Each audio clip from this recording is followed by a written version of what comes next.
آزادی اظہار پر ایک اور پابندی، پاکستان میں ٹک ٹاک بند کر دی گئی، حکومت نے باقی سوشل میڈیا کمپنیز کو بھی نکیل ڈالنے کی تیاری کر لی۔ اسلام دفاع پاکستان غلط معلومات، اخلاق باختہ اور فحش مواد پر پابندی ہوگی۔ اسی پہ بات کریں گے، بیورو چیف اسلام آباد صغیر چودھری ہمارے ساتھ موجود ہیں۔ صغیر بتائے گا اس حوالے سے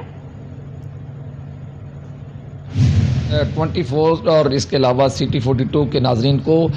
جو ہے وہ پہلے ہی ڈیڑھ گھنٹہ پہلے یہ آگاہ کر دیا گیا تھا اس خبر سے کہ ٹک ٹاک پر جو ہے وہ پابندی باقاعدہ طور پر لگ چکی ہے، اور پی ٹی آئی کی جانب سے یہ پابندی کا باقاعدہ اب اعلامیہ بھی جاری ہو چکا ہے، جس میں یہ کہا گیا ہے کہ فحش اور اس کے علاوہ جو نامناسب مواد ہے وہ نہیں ہٹایا گیا، اور انتظامیہ کی جانب سے جو ہے وہ اس پر عمل درآمد نہیں کروایا گیا۔ اس لیے عوامی شکایات پر یہ جو ہے وہ نوٹس لیا گیا، اور اس کے بعد اب اس پر باقاعدہ عمل درآمد ہو چکا ہے۔ اب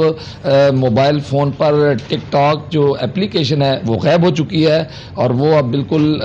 کوئی بھی استعمال نہیں کرے گا۔ اس کا جو دورانیہ ہے کتنا ہوگا، کب تک یہ بند رہے گی، یہ ابھی فیصلہ ہونا باقی ہے، اور ذرائع کا یہ کہنا ہے کہ یہ غیر معینہ مدت تک جو ہے وہ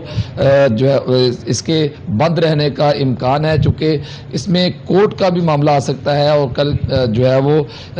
کورٹ سے بھی کچھ لوگ رجوع کر سکتے ہیں، چونکہ نوجوان اس اپلیکیشن کو بہت زیادہ استعمال کرتے تھے اور اس کا بڑا رجحان پایا جاتا تھا نوجوانوں میں۔ تو ہم نے دیکھا ہے کہ نوجوانوں میں کافی